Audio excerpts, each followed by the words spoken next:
Hello guys, आपका स्वागत है ज्योतिष किचन स्टोरीज़ में। आज हम बनाने जा रहे हैं थाई पपाया सैलेड। तो जब मैं थाईलैंड गई थी तो मुझे ये सैलेड बहुत पसंद आया था, तो सोचा आपके साथ भी ये रेसिपी शेयर की जाए। ये बहुत ही ज़्यादा क्विक एंड हेल्दी है और इसे बनाना बहुत ही आसान है।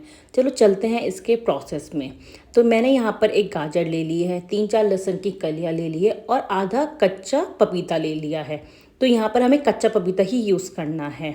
तो आजकल मार्केट में डिफरेंट डिफरेंट टाइप के पेलर आ रहे हैं, तो मैंने भी यहाँ पर एक ऐसा ले लिया है ताकि जिससे कि ना रेशेदार जो हमारे गाजर हो वैसे निकले। तो मैं एक बार आपको यहाँ चला के दिखा देती हूँ।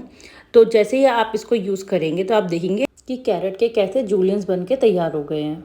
तो अगर आपके पास ये नहीं भी है तो भी आप चाकू से इसे आराम से काट सकते हैं, बस आपको छोटे छोटे पीसेस में से कट करना पड़ेगा। तो मैंने एक बार यहाँ पर आपको चाकू से भी करके दिखा दिया है कि कैसे इसको छोटे छोटे पीसेस के करने हैं। तो आप देख सकते हैं कि मैंने एक गाजर लिया है, मैंने उसको ऑलरेडी पतला स्लाइस में काट दिया है और फिर उसके छोटे छोटे से टुकड़े करना स्टार्ट कर दिया है। सेम तरीके से मैंने पपीते को भी कट कर दिया है। अगर आपके पास पेलर नहीं है तो आप ऐसे टुकड़े भी कर सकते हैं चाकू से ही। साथ ही साथ मैंने गाजर के भी जूलियंस बना के तैयार कर दिए हैं। अब हमें यहाँ पर एक कूटने वाला जैसे होता है ना, जिसमें हम अदरक कूटते हैं, ऐसा हमें कुछ चाहिए जिसमें हम कूट सके कुछ। गार्लिक के टुकड़े मैंने इसमें डाल दिए हैं और इसको ढंग से पीस दिया है। तो साथ ही साथ अब हमें यहाँ पर विनेगर चाहिए, तो मैंने यहाँ पर 1 चम्मच विनेगर लिया है। अगर आपके पास विनेगर ना हो तो आप इस टाइम पे नींबू का रस ले सकते हैं। आप 1 नींबू के करीब इसमें यूज़ कर सकते हैं। साथ ही मैंने 1 चम्मच के करीब यहाँ पर ब्राउन शुगर ली है। अगर आपके पास ब्राउन शुगर नहीं है तो आप 1 चम्मच वाइट शुगर भी ले सकते हैं। और अगर आप इसे हेल्दी वर्जन में बनाना चाहते हैं तो आप इसमें शहद का यूज़ करते हैं। सो अगर आप शहद यूज़ कर रहे हैं तो 2 चम्मच शहद का यूज़ करिए। तो ऐसे ही हमें इसे क्रश कर देना है ढंग से। तो अब जो हमने चीनी डाली थी वो ढंग से क्रश हो चुकी है। इस टाइम पे हमें यहाँ पर चेरी टमाटो चाहिए, तो मैंने यहाँ पर 7-8 चेरी टमाटो लिए हैं और उसको भी मैं ऐसे ही पीस दूंगी। अगर आपके पास चेरी टमाटो नहीं है तो आप एक मीडियम साइज़ का नॉर्मल टमाटो ले सकते हैं, उसे कट कर दीजिए और उसे ऐसे ही कूट दीजिए। तो हमें इसका एक पेस्ट बनाना है। तो हमें बस बहुत ज़्यादा वैसा पेस्ट भी बनाना है कि बहुत ही ज़्यादा पतला पेस्ट हो, दरदरा जैसे हम कूटते हैं ना किसी चीज़ को, उस टाइप का पेस्ट बनाना है। तो इसे हमें हल्का हल्का ही वो करना है। साथ ही मैंने यहाँ पर एक हरी मिर्च ले ली है। जो मैंने हरी मिर्च ली है बहुत तीखी है, तो हमें इसमें थोड़ा तीखापन भी चाहिए। तो अगर आपके पास थाई चिली हो तो आप वो यूज़ कर सकते हैं। मेरे पास यहाँ थाई चिली नहीं थी तो मैंने यहाँ पर एक तीखी हरी मिर्च यूज़ की है। अगर आपके पास कम तीखी वाली है तो आप उसकी जगह 2 यूज़ कर सकते हैं। तो मैंने यहाँ मिर्च को भी अभी ढंग से कूट लिया है। साथ ही साथ मैंने यहाँ पर थोड़े से जूलियंस गाजर के ले लिए हैं और थोड़े जूलियन मैंने यहाँ पर पपीते के ले लिए हैं। उसे भी मैं साथ में कूटना स्टार्ट कर दे रही हूँ। इससे क्या होता है ना, हमने इसमें जितनी भी चीज़ें डाली है उसका फ्लेवर भी इन सब चीज़ों में आ जाता है और ये खाने में फिर और टेस्टी लगने लग जाता है। अब मैंने यहाँ पर आधा चम्मच के करीब नमक डाल दिया है। नमक आप अपने टेस्ट के अनुसार ही डालिए। अगर आप ज़्यादा खाते हैं तो आप ज़्यादा कर सकते हैं, कम खाते हैं तो कम कर सकते हैं। और अगर आपको कोई अंदाज़ा नहीं है तो आप स्टार्टिंग में आधा चम्मच के करीब ही नमक डालिए। तो ऐसे ही मैंने और गाजर ले लिया है और थोड़ा सा और पपीता ले लिया है, उसे ही मैं साथ में ऐसे ही कूट। मेरे पास जो ये कूटने वाला है ये छोटा है, अगर आपके पास बड़ा है तो आप बड़े में भी कर सकते हैं।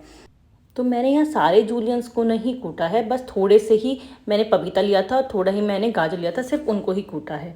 तो जितना भी मैंने यहाँ पर पेस्ट बनाया था वो मैंने एक प्लेट में निकाल दिया है। अब मैंने यहाँ पर आधा कटे हुए नींबू का रस यूज़ किया है। ऑलरेडी हम 1 चम्मच विनेगर यूज़ कर चुके हैं, उसके बाद मैंने यहाँ पर आधा नींबू यूज़ किया है। जैसे मैंने आपको स्टार्टिंग में बोला था, अगर आपका विनेगर नहीं है तो उस टाइम पे भी आप 1 नींबू यूज़ कर सकते हैं। तो अब मैं यहाँ पर इसे ढंग से मिक्स कर रही हूँ। तो अब मैंने इस टाइम पे जो कि हमारे बचे हुए गाजर के जूलियंस थे और पपीते के जूलियंस थे वो भी मिक्स कर दिए हैं। तो यहाँ पर हम एक बार तक को एक टेस्ट कर लेंगे। तो जैसे ही मैंने टेस्ट किया मुझे यहाँ पर नमक कम लगा, तो ऑलरेडी मैंने स्टार्टिंग में आधा चम्मच नमक डाला था, अभी भी मैंने दोबारा से आधा चम्मच नमक डाल दिया है। अब हम सैलेड को एक बार मिक्स कर देंगे और साथ ही साथ मैंने यहाँ पर आधा नींबू लिया है। अब हमें इस नींबू के रस को भी सैलेड में मिला देना है और एक बार एक क्विक मिक्स कर देना है। अब हमें यहाँ पर रोस्टेड पीनट्स की ज़रूरत है, तो मैंने यहाँ पीनट्स को रोस्ट करना भी दिखाया है। अगर आपके पास रोस्टेड पीनट्स ना हो तो आप इस तरीके से रॉ पीनट्स को रोस्ट कर सकते हैं। तो मैंने यहाँ पर एक कढ़ाई दी है, गैस का फ्लेम लो मीडियम रखा है और अब हमें इसे चलाते जाना है।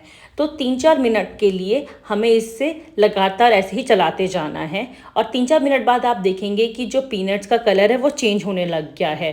तो जैसे ही आपको लगेगा कि अब पीनट्स का कलर चेंज हो रहा है, आप एक पीनट्स को चेक कर सकते हैं। तो आपको पता चल जाएगा कि पीनट्स अब ढंग से हमारा रोस्ट हो चुका है कि नहीं। तो मैंने यहाँ पर एक पीनट को अलग कर दिया है और उसे टेस्ट कर लिया है। तो टेस्ट करने के बाद ही आपको पता चल जाएगा जो पीनट है वो ढंग से भुन गया है और अब हम इस रोस्टेड पीनट्स को यूज़ कर सकते हैं। तो मैंने अब गैस का फ्लेम बंद कर दिया है और इसे थोड़ी देर के लिए ठंडा होने रख दिया है। तो जैसे ही ये ठंडा हो गया था, मैंने इसकी बाहर की आउटर लेयर निकाल दी थी। अब मैंने पीनट्स को एक कटोरी में ट्रांसफ़र कर दिया है। अब हमें इसे दरदरा कूटना है। अगर आपके पास छोटी वाली ओखली हो या फिर कुछ भी आपके पास हो, आप उसमें भी कर सकते हैं, बट मैंने यहाँ पर कटोरी में ही इसे ऐसे ही हल्का हल्का दरदरा कूट दिया है। अब पीनट्स को सैलेड के ऊपर डाल देंगे। तो अगर आपको ज़्यादा पीनट्स पसंद है तो आप उसमें ज़्यादा डाल सकते हैं, या आप अपनी अकॉर्डिंग जिस हिसाब से आपको इसका टेस्ट पसंद है उस हिसाब से इसकी क्वांटिटी को ज़्यादा या कम कर सकते हैं। अब बाद में मैंने इसमें फ्रेश ग्रेटेड धनिया डाल दिया है। तो धनिया इसमें डाल के एक तो इसमें से फ्रेशनेस आ जाती है और इसका टेस्ट भी एनहांस कर देता है। अब हमारा पपाया सैलेड बनके तैयार है। आप इसे एक बार ज़रूर ट्राई करिए, ये आपको बहुत पसंद आएगा। अगर आप वेट लॉस की जर्नी में हैं तो आप इसे तब भी बना सकते हैं। आपको कुछ हेल्दी और टेस्टी खाने का मन है तो भी आप इस रेसिपी को बना सकते हैं। ये सैलेड खाने में तो टेस्टी है ही, साथ ही साथ बहुत ही हेल्दी भी है और बहुत क्विक बन जाता है। तो आपको रिकमेंड करूँगी कि आप इसे एक बार ज़रूर ट्राई करिएगा। और अगर आपको मेरी रेसिपी पसंद आए तो मेरे चैनल को लाइक एंड सब्सक्राइब करना ना भूलें और बेल आइकन में क्लिक कर दीजिए ताकि आपको मेरी रेसिपी सबसे पहले नोटिफाइड हो जाए। अब मिलते हैं आप नेक्स्ट वीडियो में एक नेक्स्ट रेसिपी के साथ।